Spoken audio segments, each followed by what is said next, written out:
Call to order the strategic planning meeting for the City Council of Chattanooga.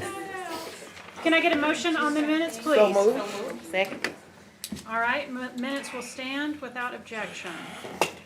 Okay, guys, today we are going to continue our conversations with administrators. These folks are going to be considered for reconfirmation on the 24th. And so we thought it would be great to bring each administrator, invite them to come and chat with us just for a couple of minutes. Administrators, we appreciate that you are here. Thank you very much. Everybody will have, I think we did 2 minutes last time, and you don't need any slides. It's a very informal conversation. And most especially, we've got, some new council members who might not know you as well. So let's get started with Gerald Neal. Walk in right now. Come on in, Gerald. They just called you. Yes. Well, if you're ready, they're ready. Well, sorry, I had a jacket to put on, but I was in the conference room waiting to be called in. Oh, well, welcome. Hello, Council. How are you? Good. How are you? Fabulous. How are you? So Gerald, if you'll just take a couple minutes, I'm going to just put 2 minutes on the clock just to keep us going, and tell us all about it, sir. Well, certainly. All right. So, yes, I had a few notes. Hundreds and hundreds of cameras across the city for public safety reasons. 380 signalized intersections, and the technology inside the cabinets that runs all those intersections keeps them together. And when we get our timing plans, we'll time them better. The system and the application that makes payroll possible, receivables to come into the city, payment of our vendors on time, onboarding of new employees, performance management, and all the things that you need to run an HR organization. Responsible choice of an AI system to do things we've never done before, to create more capacity within our employees so they can do more and do different things and things only human beings can do. Coupling that up with data all over the city, putting it into one place so it's easily accessible, it can be analyzed faster, we can use AI tools to get at it, and department heads, all of us, can make better decisions. These are some of the many responsibilities that technology services has. Now our constituents, and I consider our constituents to be our citizens, visitors to our city, stakeholders, and I would include those to be businesses who do business with the city, who use city services, and not last but not unimportantly, our employees, including this council. They are our constituents. My strategy, and sorry, one other thing I wanted to say about that. These constituents have their expectations of our technology shaped by private industry, where there are often considerably more resources to be brought to bear than we might have here. Nonetheless, my strategy for the department is to design, build, staff, and operate a department that's responsive to those expectations and to delivering effective and efficient government, and to, maybe, every once in a while, delighting people. Okay. Yes. Do we have any questions from the council? I would say thank you very much for the information you provided me about signals. I am studying it and reading it. It is complicated about what new traffic signals cost. So you all have learned this week that the Department of Technology Services not only is in charge of the signaling, but actually the infrastructure of the signal. So if you have somebody that says, can I get a traffic light, that actually doesn't go direct through Public Works anymore. It goes through DTS. So thank you for the information you provided. You are welcome. Looks like we're good. No questions. Thank you very much. Okay, thank you. Okay, April 1st. In the flesh. Hi there. Welcome to Chattanooga, April. Thank you. I'm a weekend, so I'm April Firth. I am the interim administrator for Parks and Outdoor. I'm very excited to be your new administrator for Parks and Outdoor pending your confirmation. So a little bit about me. I've met some of you, and it's nice to see you. I worked at Community Development, Clark County, which is about 500,000 people, and I successfully was able to have a lot of process improvement. So I would say in my 4 years there, I saved $1 million to the general fund. I reduced permitting times from 26 weeks to 3 weeks. By the way, it had been 26 weeks for like 30 years. So, and it's still at 3 weeks today. So the process was put into place. And I say I hate that because it was my team. I was not the one that put these things into place, but I'll say I for today because you don't care about them, you care about me. So 26 weeks to 3 weeks from a building permit, and then was also able to do those same time savings with development, land use, wetland habitat, and some of the other environmental concerns. I also improved communication and did a lot of outreach for business partners. So building association, we had a very active building association, and started monthly meetings with them. It was weekly when I first started because really there was no communication between the permit department and the building association, and most of the builders, I think the building association made up 75% of our new home construction applications. So I really took a lot of what they said and applied that to be able to do process improvement. So the we in my accomplishments is not only my team, but it was also my outside vendors and associations. We also had an internal one that was Development Engineering Advisory Board, and so they helped improve the process on the development side. I think that's most of my accomplishments, or our accomplishments. I would say that I picked Chattanooga strategically. I don't do anything without researching and without taking some time. I love the outdoors, I love running, I love paddleboarding. I have kids that were in competitive soccer. They're older now, so they're not in competitive soccer anymore. But I love everything outdoors, and you have it. I also like the warm weather, which I did not have in Vancouver, Washington. So another reason I came here, and I don't like paying state taxes. So it's another reason that I moved here. It was all well thought of. I have a long-range 20-year plan with making I have a long-range 20 plan. I don't plan to leave Chattanooga. I have a plan to have my daughter move here, and I think this is the best place for our whole entire family. Thank you, April. Yeah. Council, do we have questions for April? Hopefully everybody's gotten to talk with her over the last several days. Okay, terrific.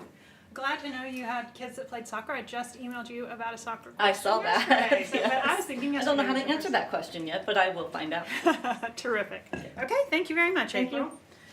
Caritza Jones. Good afternoon, please. Oh, Okay. we got some handouts. That handout is for you to reference when you have constituent calls. Oh, smart. We have, so good afternoon, I am, You ain't gonna do the right. Okay. well, because, I'll explain in a second. I know.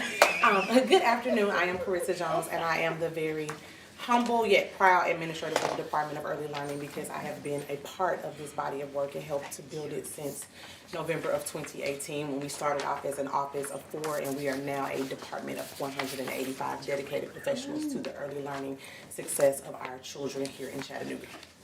And so wanted to just start off by saying that in our department, we have 4 divisions. I always like to share this to make sure that people understand what the Department of Early Learning is because we started off as an office. Within the department, there is the Office of Early Learning. There is the Office of Head Start and Early Head Start. There is the Office of AmeriCorps Senior Foster Grandparent, and there is the Office of Community Forward. We are not just Head Start, we are not just Community Forward, we are not just Early Learning, we are not just foster grandparents. We are a department that supports Chattanooga residents from the womb, ironically, i.e. to the tomb. And I say that because we work with babies in utero, in their mother's bellies, but we also work with our most seasoned residents as they work to support the next generation of Chattanoogans as they're coming up.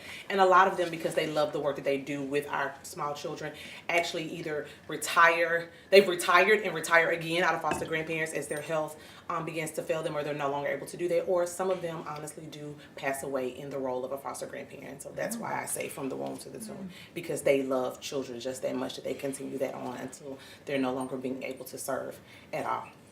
So that is our department itself. The Office of Early Learning is led by Ms. Jaleesa Brumfield. The Office of Head Start is ran by Ms. Miranda Clark. The Office of AmeriCorps Senior Foster Grandparent is led by Mr. Claudius Pratt. And the Office of Community Forward is led by Ms. Jacqueline Thomas. And those are the directors of those departments. We also have support staff in that department as well. And some of you all were able to meet them when we did our presentation in February, but we have a parent, family, community engagement coordinator, a fiscal analyst, and executive assistant to the administrator/office coordinator, and then we have 8 community forward coordinators that work alongside Jackie, and we have a early learning business navigator that works alongside Jaleesa. So that is the basis office. Of course, we have Head Start and all that family there. Wanted to provide this document to you because it does provide you with the mission and vision of the Department of Early Learning, in which the leadership that I just shared with you, we sat down in a strategic planning process and came up with our mission and vision so that we know what we're doing, what we're trying to do as we support Chattanooga's most valuable assets, and they are our future. So I wanted to provide you with that. Also on that document, there is a number that is a general number that the City of Chattanooga has worked to provide us, so that when people have calls, they can call into that number. It would allow them to leave a message. Miss Janice, who is my EA, checks those messages and disseminates those out to the offices in which those questions come. Also, there is a website on there as well, and we also have an email, which is the Department of Early Learning at chattanooga.gov.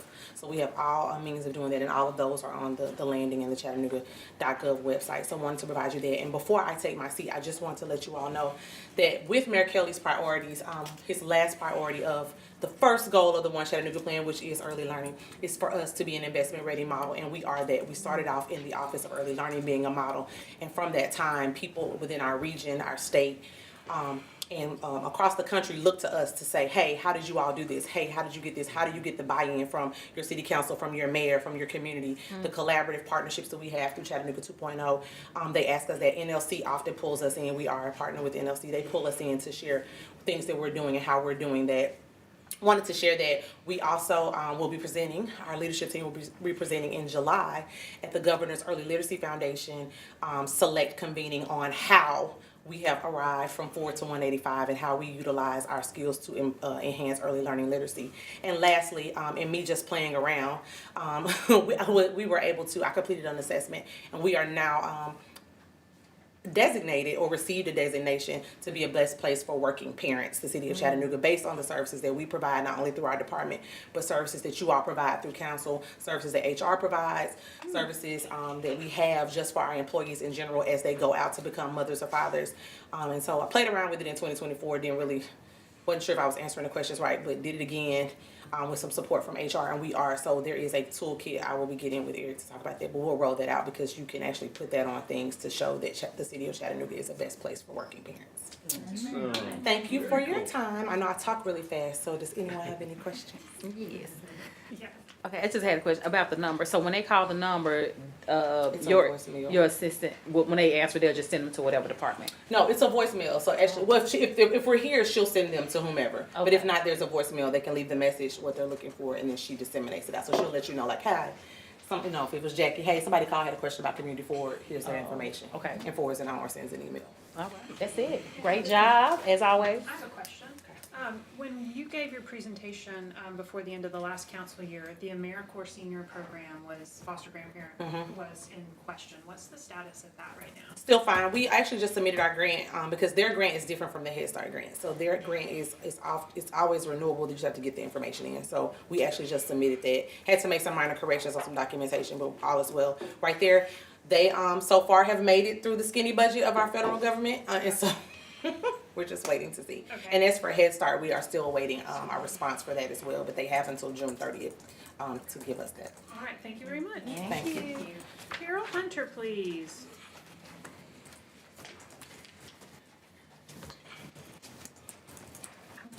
Good afternoon, Council. Good afternoon. I am Carol Hunter, and I am the administrator for the Department of Community Development, and I have served in that role for the past 10 months. So in this short period, I've had to lead with urgency, with compassion, and a vision for long-term impact, because coming into this role, our department had gone through 2 administrators, 2 deputies, and survived the pandemic with the centers being closed. And so stepping into this role, the morale was low, there was instability in terms of how people felt, and the trust had been challenged during that time. And so because it was important to restore the stability and to increase the morale again, I really had to make the first priority taking care of the staff. because of where the team was. And so we started out with a staff retreat. So I did a retreat for the managers, and I did a retreat for the specialists and the support staff. And in that retreat, we used the book, Who Moved My Cheese, as the framework, because that book helps us to work through change and how we deal with it and the trauma associated with that. And during that time, I wanted to listen and not lecture. I wanted them to tell me, what do you need to be successful moving forward from this time in our season together? And so 2 of the primary things that they asked for were staff development training, and they were very concerned about safety at the centers and protecting their jobs when they would have to intervene on fights. And so we immediately got involved with that by putting in comprehensive training. It is still going on today, and we are seeing very significant results from that because our staff is happier and they're more hopeful. And even with our 16% increase from one year to the next over employee satisfaction in our employment engagement survey, that is a good indicator that the things that we're doing is working. And as it relates to the safety, we are working with the CPD. We have worked with Phil in the attorney's office to change policy. We work with HR to change policy regarding physical conflicts and intervention so that our staff feels secure when fights break out in the centers, that they can step in and intervene where necessary and not lose their jobs and not be in fear. We've also added lockers and continue to add lockers at our centers because when the kids get off the bus, what we don't allow them to do is walk around with book bags and backpacks because if weapons are coming into the center, we see that as one way to curtail that situation. We've also been in relationship and conversations with the school system regarding their SRO officers in terms of what are the best practices for the number of children that they have to deal with on a regular basis. So we're trying to glean from that and make sure that we're incorporating those things into what we're doing because those children come from the school system over to our centers. And so a lot of times the issues that happen at school transfer over to the centers and that becomes the fight. And so what we're trying to do is get ahead of that and put things in place for that. Also, Carol, I'm going to give you one more minute, and Okay, then I want sure. to open it to the council. okay, thank you. We are transforming our hubs from the community center, from just being recreation, to community center hubs, so that we will have one-stop shopping for everything that a person would need in their community. And so to do that, of course, strengthening our staff is very important because we need a strong team to do that. And then we added our My Chat Connect app so that we could automate a lot of our processes that were manual so that we could be more efficient and fulfill the One Chattanooga vision of Mayor Kelly to make those community centers community resource hubs. And so I'm delighted and honored to be doing this work. We've been working really hard, and I would love the opportunity to continue this critical work that's happening in the city of Chattanooga and building our team back up to the robust, awesome team that they are in our community centers and our department with Office of Family Empowerment. Thank you, Carol. You're welcome. Council, do we have any questions? No questions? Okay, then. I didn't know we wouldn't have any questions. Thank you, Carol, very much for your time. Thank you. Okay. And Phil. Oh, yeah. Who's this dude? That's what I've been waiting on. Well, Cross-examine. waiting for you. Whatever you tonight. As I am prone to do, I've given you a one-page document here that shows what I do on a regular Put basis. 2 minutes on the So clock. 2 minutes on the clock. As you know, I am the one individual in this entire group that has to be representing both the mayor and the council, which is also a little bit of a different issue on there. Under 3.62 of the charter, I've told you about that before, and that's my requirement on here. But you see me a lot on Tuesdays, and I've only been around here since 1985 doing a few things for the city. So I thought that was important for y'all to at least understand in that regard.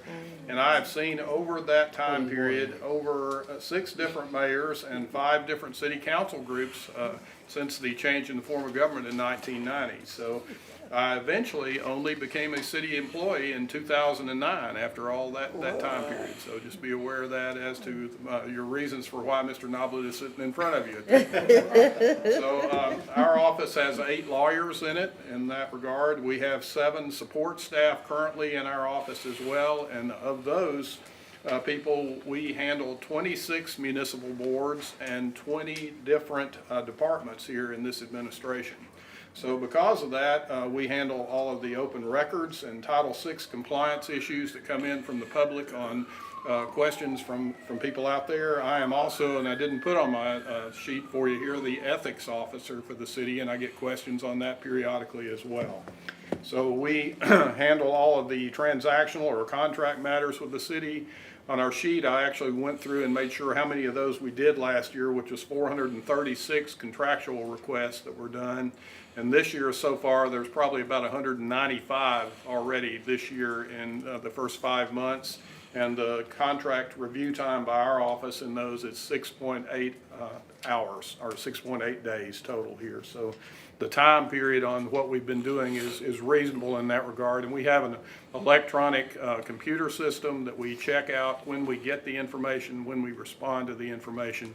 Some of these take a lot longer than others, like when you're dealing with a contract for computer services. A lot of those have specific terms, and a lot of them don't want to abide by our normal terms and conditions that are applicable here in Tennessee if they're coming from a far-off state. Last but not least here, we handle open records requests, which we've handled thus far in last year over 7,000. This year we think we're going to have about 8,000 public records requests that we're going to be completing at this point. And we have currently 90 plus civil litigation matters that are ongoing in the city that we keep up with the attorneys in our office. And I think that helps you not have nearly as many expenses as you might have if all of those were outside counsel billing at the rates that I also have to review and approve whenever they're coming in. So bottom line in here, we do believe that we're handling the issues that are there. We handle on-the-job injury claims. We handle issues regarding disciplinary actions with the administrative hearing officers, and we believe that we've been doing a good job. Thank you, Phil. Do we have any questions from the council for Phil? Oh, Councilwoman Dotley's gonna hold her. Yes, ma'am. I just had a question about the deputy VLM. What's the VLM? BLM is Valerie Malig, who is standing right here. Valerie has been out. I want to make sure okay. that y'all have an opportunity to see Valerie, Yeah, I know and that is Valerie Malig. All right, that's it. That's I've been here almost 20 years. Yes. All right. So Phil, what did you do from 85 to 09? Well, I did a whole lot of police work for you guys on that end of it here. You were a police officer? No, I was a lawyer representing your police department on many cases back then. Okay. I started in 85 doing that. I also represented various departments because I was the one attorney that had actually done construction work in our work at that point in time. I was handling much of the work in the land development office at that point in time for the Construction Board of Appeals, the electrical board, mechanical board. I had a grandfather who was an electrician, and because of that I got to deal with all of those electrical license holders. But Interesting. yes. Well, thank you very much. Before you tack all the things up. Hopefully master some. All right, council, that brings us to the end of our administrator conversations in preparation for the reconfirmation resolutions that will be on the agenda for next week. Please turn your attention to the board appointments. I think in particular, we should all note that we have openings in District 1, District 6, and my district, District 2, and in District 8 for community advisory councils, and those are part of the community centers. So please be thinking about people you would like to appoint for that, and Chris Anderson can support you as well as Nicole as you think through those. Also, the Animal Control Board, we can't do the Animal Control Board work until we have a fully functioning board. So 4, 5, and 7. We've got an opening for 1 from 4, 5, and 6. Is that the corrected? Yes, ma'am. That is the correct. Okay, thank you, Chris. the corrected, so if the 3 council persons from 4, 5, and 6 can work together to choose a person to appoint for passenger vehicle for hire. And then we've got HEB as well. Looks like we've got some expired folks as well. People who have expired terms sometimes will be willing to roll into, they will continue to serve. But it's also an opportunity if they say, hey, I'm ready to tap out, I'd like to do something different, for them to roll off that board. That is the extent of our agenda today. Do we have any other comments or announcements from the council? Otherwise, I'm going to give you some time back to your day. Councilman Harvey. Madam Chair, question just regarding the board vacancies. A question I get a lot when asking folks if they're interested is the time commitment. Do we have what should I tell them? Call Chris. Call Chris. Well, what I would do is, if it were me, I would check with Chris and then provide them that information, or I would connect them with Chris via email and say, Chris can fill you in on the whole thing. Madam Chair, if I could add to that. Absolutely. Different boards are different amounts of time. You know, Planning Commission, Board of Zoning Appeals, Beer Board, those are hours of meetings often, whereas we have boards who meet for 30 minutes a month. So, Councilwoman Dotley's evergreen response of just call Chris is correct in this case. In most cases, I can tell you which is which if you've got a certain board. And HEB is a fairly large commitment. Okay. Okay. And I have a sheet that actually says how many times a year they meet. Some of them meet monthly, some of them twice a year, some of them twice monthly. So it depends on the commitment there as Okay. well. If I could get on the HEB, that'd be great. Yes. Okay, I'll get it. Perfect. Councilman Elliott. Chairwoman, can we put our policy and constituent support services piece on the next strategic planning agenda? Yes, we will put it on the next strategic planning agenda. In preparation for that, please send out the revised document to Nicole at least a day in advance, so the council will have a digital version. Thank you. Anybody else? All right, we are adjourned for strategic planning today. See you all at 3:30. Look at you.